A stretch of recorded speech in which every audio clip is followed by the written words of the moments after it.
Hello friends, ये हमारी second unit का पार्ट 3 है। जहाँ से हमने छोड़ा था वहीं से हम कंटिन्यू कर रहे हैं। इसके लिए मैं सजेस्ट करूँगी, यदि बुक्स आपने नहीं ली है तो लिंक डिस्क्रिप्शन में है, बुक्स ज़रूर ले लीजिएगा या फिर एक कॉपी लेके उसके नोट्स ज़रूर बनाइएगा। ये लास्ट टाइम पे रिवीजन में आपको बहुत काम आएंगे, क्योंकि अभी सिर्फ आप पढ़ते जाएंगे तो लास्ट में रिवीजन शॉर्ट में कैसे करें, क्योंकि पूरी बुक को तो दोबारा से लास्ट टाइम पर नहीं पढ़ा जा सकता। तो जहाँ जो आप अंडरलाइन करेंगे उसे या फिर जो नोट्स आप बनाएंगे उसमें से हमें पढ़ना है, तो या तो बुक में टिक करते चलिएगा या फिर नोट्स ज़रूर बनाते चलिएगा, इम्पॉर्टेंट है। तो चलिए स्टार्ट करते हैं चेयरमैन ऑफ बैंकिंग कंपनी से। एक बैंकिंग कंपनी में जो चेयरमैन होता है उसे अपॉइंट किया जाता है, वो under section 10B of PR act है। ये क्वेश्चन बनता है कि बैंकिंग में चेयरमैन किस सेक्शन के अंडर अपॉइंट होता है, तो वो ये होता है, या तो ये फुल टाइम हो सकते हैं या फिर ये पार्ट टाइम हो सकते हैं। ऑब्जेक्टिव में ये भी आ सकता है कि चेयरमैन को फुल टाइम रखा जाता है या पार्ट टाइम रखा जाता है, तो आंसर इसका बोथ होगा। ये दो चीज़ें याद रखिएगा। इसके बाद हम देखें तो ये पार्ट टाइम बेसिस पे जो रखे जाते हैं, इन्हें RBI के द्वारा अप्रूवल की ज़रूरत होती है, डायरेक्टली उन्हें नहीं रखा जा सकता है। ठीक है, आगे इसके बाद हम बात करें, the whole time chairman and a managing director shall hold office for a period not exceeding 5 year. 5 साल से ज़्यादा के लिए किसी भी फुल टाइम डायरेक्टर को बैंकिंग कंपनी में नहीं रखा जा सकता है। तो इस पूरे पैराग्राफ में से सिर्फ इतना ही इम्पॉर्टेंट है, इसको आप याद रखिएगा। 1 से 2 क्वेश्चन जो बनेंगे वो इसी में से बनेंगे कि कौन से सेक्शन में कवर होता है और प्लस ये पार्ट टाइम होता है या फुल टाइम होता है। ठीक है, इसके बाद हम आगे देखते हैं। क्वालिफिकेशन की बात करें तो देखिए, होल टाइम जो चेयरमैन है, क्वालिफिकेशन पहले भी हम देख चुके हैं, वही चीज़ें हैं, ज़्यादा कुछ नहीं है कि उन्हें स्पेशल नॉलेज होना चाहिए, प्रैक्टिकल एक्सपीरियंस होना चाहिए बैंकिंग में, स्टेट बैंक और सब्सिडरीज बैंक, इन सभी चीज़ों में। ठीक है, रिमूवल की बात करें कि चेयरमैन को रिमूव करने का क्या इसमें रूल रहता है, तो रिज़र्व बैंक कभी भी किसी भी डायरेक्टर या चेयरमैन को रिमूव कर सकता है यदि वो उन्हें सूटेबल नहीं लगता है। अगर उसे रिमूव किया जाता है तो जो चेयरमैन है या जो डायरेक्टर हैं, उन्हें चेयरमैन को अपील करना होता है विदिन 30 डेज़ में। कहाँ पे? सेंट्रल गवर्नमेंट को। अगर विद इन 30 डेज़ वो अपील नहीं कर पाते तो उसके बाद वो अपील नहीं कर सकते, और सेंट्रल गवर्नमेंट का जो डिसीजन होता है वो फाइनल होता है। उसके बाद वो से चेयरमैन कहीं और भी अपील नहीं कर सकता। No appeal is filed shall be final, not liable to be challenge before any civil court. तो सेंट्रल गवर्नमेंट ने जो भी डिसीजन अपना देगा वही फाइनल होगा, उसके बाद वो कहीं और भी अपील नहीं कर सकता है। 30 डेज़ के अंदर इसे करना होता है। तो जो एक क्वेश्चन यहाँ पे बन रहा है वो सिर्फ इतना ही बन रहा है कि कितने दिन के अंदर चेयरमैन को अपील करना होता है। यदि उसे रिमूव कर दिया जाता है तो उसे 30 डेज़ के अंदर अपील करना होता है।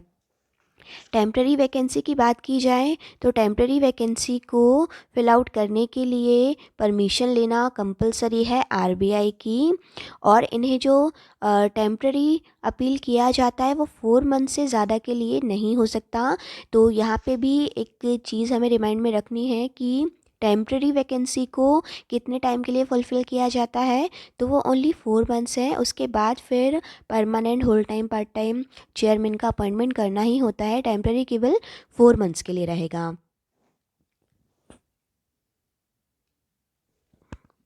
Power of Reserve Bank to appoint chairman in certain cases the office of the whole time chairman of the managing director of a banking company may fall vacant and may not be filled up by the bank immediately। जो vacancy खाली अगर होती है उसकी, तो उसको bank immediately जो है फिलअप नहीं करेगा अपनी तरफ से, क्योंकि अगर कोई इसमें दिक्कत हो जाती है, बैंकिंग को ही इससे नुकसान हो सकता है। इसीलिए RBI की परमिशन इसमें ज़रूरी है।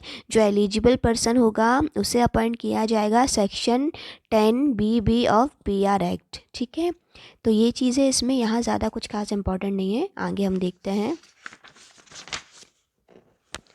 बुक देखिए बहुत लंबी है, सारी चीज़ों को डिटेल में अगर सिर्फ पहले रीड करोगे समझोगे बहुत ज़्यादा टाइम लगेगा, इसलिए जो इंपॉर्टेंट क्वेश्चंस इसमें से बन सकते हैं उन्हें मैं करवाती चल रही हूँ, क्योंकि 3 मंथ का टाइम बहुत ज़्यादा नहीं होता। अगर अभी से हमारे पास है भी तो बहुत जल्दी समय निकलेगा, पता भी नहीं चलेगा। और इसके बाद अभी 3 बुक्स हैं आपको जो कंप्लीट करनी है, और ये अभी फर्स्ट ही स्टार्ट हमने करी है, तो आप जल्दी जल्दी इसमें करते जाइएगा ये जो हम करवा रहे हैं। बाकी अपनी तरफ से भी समय देके इन्हें रीड करिएगा ताकि ज़्यादा जल्दी से आपको सारी चीज़ें क्लियर हो सकें। अब बात करें क्वालिफ़िकेशन शेयर की, तो क्वालिफ़िकेशन शेयर जो है होल टाइम चेयरमैन जो है उसके लिए इन चीज़ों को एग्जाम्प्ट किया गया है। ज़रूरी नहीं है क्वालिफ़िकेशन शेयर उसके लिए लेना। ये चीज़ कहाँ मेंशन है, under 10C of BR act, banking company appointed by Reserve Bank under section 10A of the act, यानी कि अगर डायरेक्टर बैंकिंग कंपनी का अपॉइंट किया जाता है तो भी उसे मतलब जो है एग्जाम्पशन दिया गया है, क्वालिफ़िकेशन शेयर लेने की उसे ज़रूरत नहीं है। तो ये एग्जाम्पशन दिया गया है एक्चुअली, क्वालिफ़िकेशन शेयर कौन नहीं लेता तो चलेगा। ओवर राइडिंग प्रोविजन यहाँ पे दिया गया है, the provision of section 10A 10B 10BB of the banking regulation act. जो बैंकिंग रेगुलेशन एक्ट के ये जो सेक्शन है किसके लिए है, appointment and removal of a director, managing director और the chairman shall have overriding effect. इन्हें ओवर राइडिंग इफेक्ट दिया जाता है लॉज एंड कॉन्ट्रैक्ट के लिए, लेकिन यदि इसके द्वारा कोई भी एक्शन लिया जाता है गलत, तो इसका कोई भी कंपनसेशन जो है बैंक की तरफ से नहीं दिया जाएगा फॉर एनी लॉस और for termination of office. Even termination भी इसमें हो सकता है, तो ओवर राइडिंग इफेक्ट ये इसमें बताता है। इसके बाद आगे बात करें अपॉइंटमेंट ऑफ एडिशनल डायरेक्टर, तो एडिशनल डायरेक्टर का जो अपॉइंटमेंट होता है वो किस सेक्शन के अंतर्गत होता है, section 36AB of BR act. इसके अकॉर्डिंग एडिशनल जो है डायरेक्टर्स अपॉइंट किए जाएंगे। इंपॉर्टेंट है ये सेक्शन, याद रखिएगा, है ना, इसमें से क्वेश्चन बन सकता है। The director so appointed shall not require any qualification share, इनको भी कोई क्वालिफिकेशन शेयर लेने की ज़रूरत नहीं होती, और इन्हें जो अपॉइंट किया जाता है 3 साल से ज़्यादा के लिए नहीं किया जा सकता, केवल 3 साल तक के लिए ही अपॉइंट किया जा सकता है।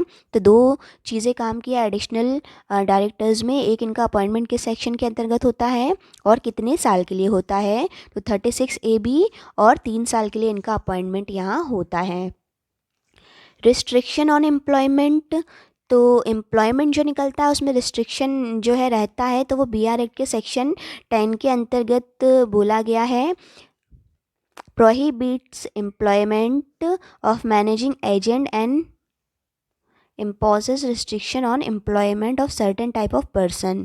इस टाइप के जो पर्सन्स हैं उनका एम्प्लॉयमेंट नहीं किया जा सकता, वो सारी चीज़ें इसमें दी हुई हैं। अब वो किस टाइप के हैं, सिंपल चीज़ें हैं, रीड करोगे आप उसमें ही क्लियर हो जाएगा। देखिए जैसे सस्पेंडेड जो लोग हैं, इंसॉल्वेंट हैं, क्रिमिनल हैं, इस टाइप की चीज़ें इसमें नीचे दी गई हैं।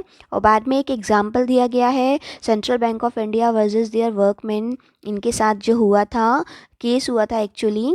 तो ये सिंपल चीज़ें हैं, ये आप यहाँ से जस्ट थोड़ा सा रीड कर लीजिएगा। काम की इतनी है कि कौन सा सेक्शन कहता है, ये जो प्रोहिबिशन लगा हुआ है वो सेक्शन 10 कहता है।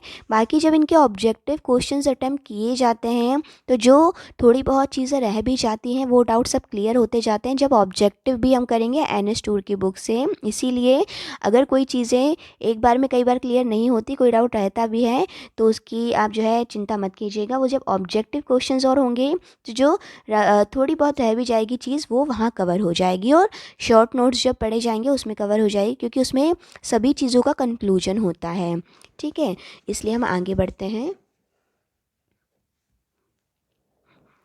Person who are director of any company other than a subsidiary of a banking company, banking company के अलावा, उनकी सब्सिडरीज के अलावा जो भी डायरेक्टर्स हैं, person who are director of any company other than subsidiary of banking company, banking की जो सब्सिडरीज है उनके अलावा अगर किसी और कंपनी में जो डायरेक्टर है under section 25 of company act, तो क्या वो कहना चाह रहा है एक्चुअली कि prohibited from managing a banking company, वो बैंकिंग कंपनी को मैनेज नहीं कर सकता है।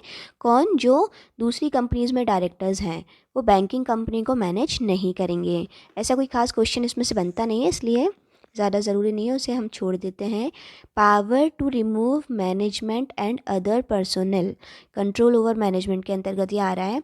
RBI is empowered under section 36AA of BR act remove any chairman, director, chief executive officer और अदर ऑफिसर और employ of a banking company इस section के अंतर्गत जो है BR एक्ट के RBI इन सभी को रिमूव कर सकता है यदि वो उसे सूटेबल नहीं लगते हैं या ये सारी एक्टिविटीज़ उनकी रहती हैं, वो सब दी हुई हैं। सिंपली एक क्वेश्चन अगर बनेगा तो सिर्फ ये एक्ट का ही बनेगा, बाकी इसमें से कोई ख़ास क्वेश्चन ऐसा नहीं बनता है। नीचे हम आते हैं तो अपील देखिए, ये इम्पॉर्टेंट है।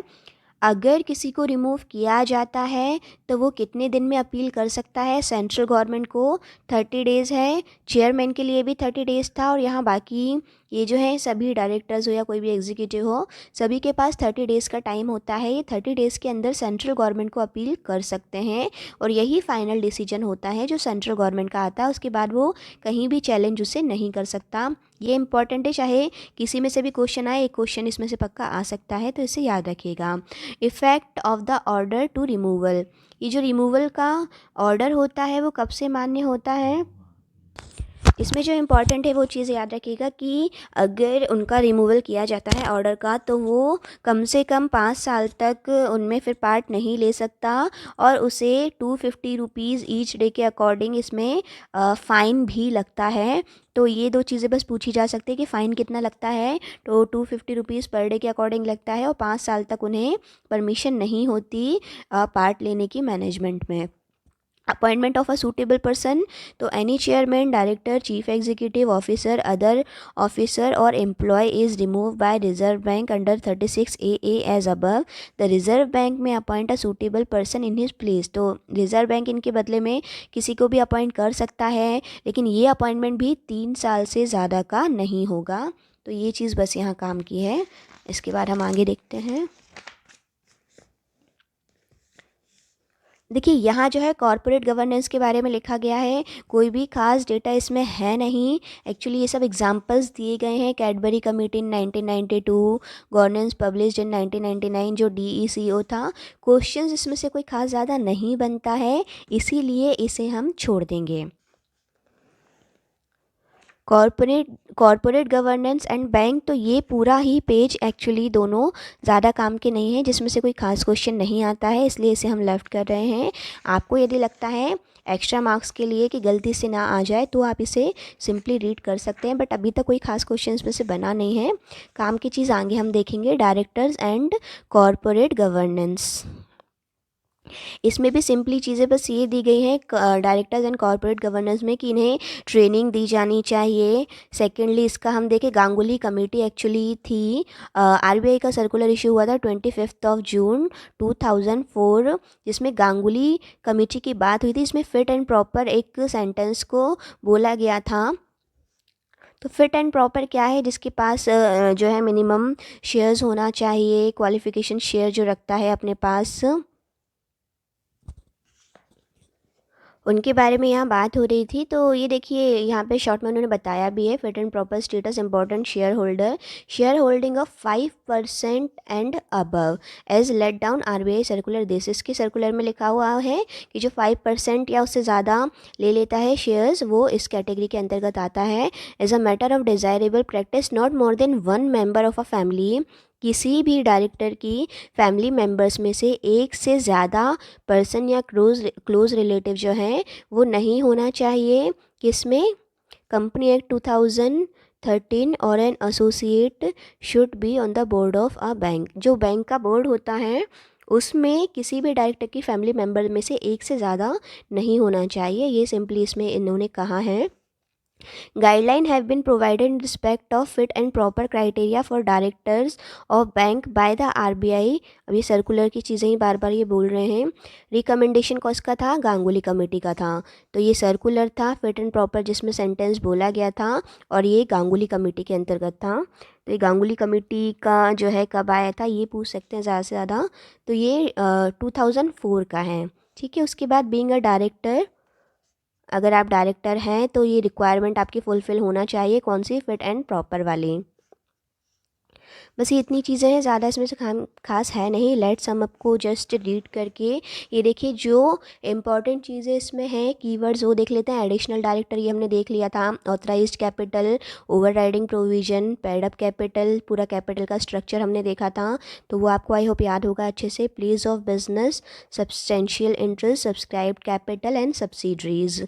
तो ये सारे मेन कीवर्ड हैं इसमें से। कॉर्पोरेट गवर्नेंस का कहीं इन्होंने खुद भी नहीं बोला है, यानी ज़्यादा इम्पॉर्टेंट ये इसे नहीं मानते हैं। क्वेश्चंस इसके आप अटैम्प्ट करके देख लीजिएगा, कितने आपके आंसर बनते हैं उन्हें टिक मार्क ज़रूर करिएगा, और फिर उसके अकॉर्डिंग और आपको जो है इसमें फिर ऑब्जेक्टिव में कितना ज़्यादा टाइम देना पड़ेगा वो देखा जाएगा, वो हम बाद में देखेंगे। फ़िलहाल ये चैप्टर, ये यूनिट यहाँ कंप्लीट हो गई है। थर्ड यूनिट जो है अब हम नेक्स्ट वीडियो में चालू करेंगे। आई होप आपको क्लियर हो गया होगा। कोई कन्फ्यूजन अगर रह जाता है तो आप कमेंट सेक्शन में पूछ लीजिएगा, और बुक्स नहीं ली है तो उनको ज़रूर आप ले लीजिएगा। मिलता है नेक्स्ट वीडियो में। Thank you for watching.